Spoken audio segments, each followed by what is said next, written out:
안녕하십니까. 루트 모바일 이식센터 피부과 전문의 조성현 원장입니다. 모바일 이식 후에 동반 탈락에 대해서 궁금증이 많습니다. 모바일 이식을 했는데 오히려 심은 모발이 탈락되는 것은 이해를 하겠는데 멀쩡히 있던 주변 모발이 같이 빠진다.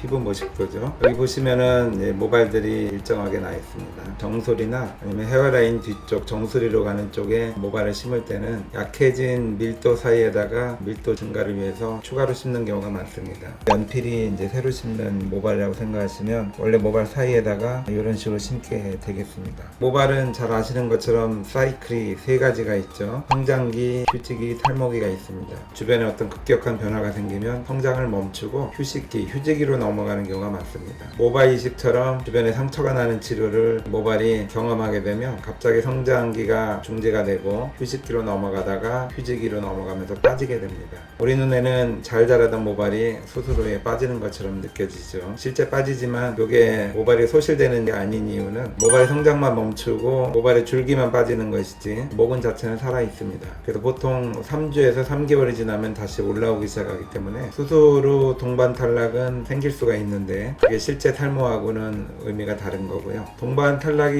일어나는 시기는 보통 수술 후 2주 후부터 3개월 사이입니다. 심은 모발도 그때부터 빠지고 다시 나거든요. 심은 모발하고 거의 주기가 일치합니다. 심은 모발이 계속 3개월 걸쳐서 빠지면서 기존 모발까지 동반 탈락이 된다면은 사실 3개월째 가면은 상당히 결과가 안 좋습니다. 제일 나쁜 시기고 이를 또 암흑기라고 부르는 분들이 많은데요. 그 시기 지나가면 다시 천천히 좋아지면서 수술 효과도 나타나면서 동반 탈락 모발도 회복되면서 상당히 결과가 좋아집니다. 또 다른 의문점은 정수리 탈모가 효과가 있느냐 이 질문입니다. 정수리 탈모가 효과가 없다는 소문이 아주 화다하게 퍼져 있죠.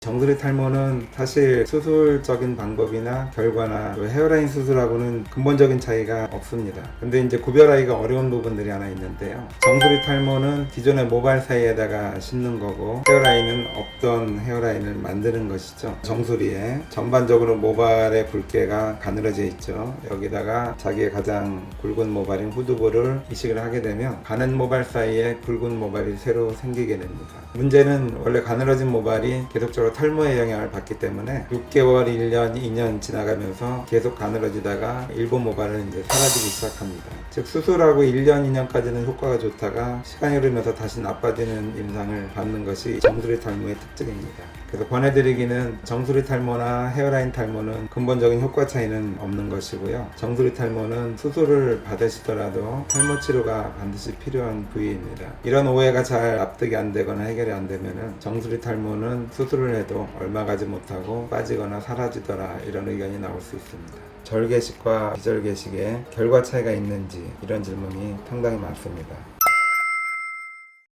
근본적으로는 차이가 없습니다. 절개로 얻은 모발이든 비절개로 얻은 모발이든 온전하고 또 심어서 충분히 살 수 있는 모발만을 이식해서 심기 때문에 결과는 차이가 있을 수가 없죠. 문제는 이제 손실률입니다. 몇 개나 못 쓰게 되나 이게 중요한 관건인데요. 과거에는 절개식, 손가락처럼 떼서 봉합해서 뗀 조직을 분리하는 방식이 손실률이 꽤 낮았습니다. 왜냐하면 오랫동안 해왔기 때문에 기술적으로도 최고조고 수술 기법이 잘 보급이 돼가지고 굉장히 정밀하게 수술할 수 있기 때문에 상당히 손실이 적었습니다. 비절개는 펀치라고 가정하시고요. 모발의 방향에 맞춰서 이렇게 삽입을 해서 모낭을 뽑아내게 됩니다. 주변 조직하고 분리가 되죠. 그래서 포셉이라고 해서 집게 같은 걸로 윗부분 안전한 데를 잡아서 빼면 모낭만 잘 빠지게 됩니다. 이런 과정을 반복해서 비절개로 얻는 방법이 있는데 지금은 비절개 방식이 굉장히 기술이 발달했기 때문에 기구도 좋아지고요. 과거에 비해서 손실률이 상당히 줄어들었습니다.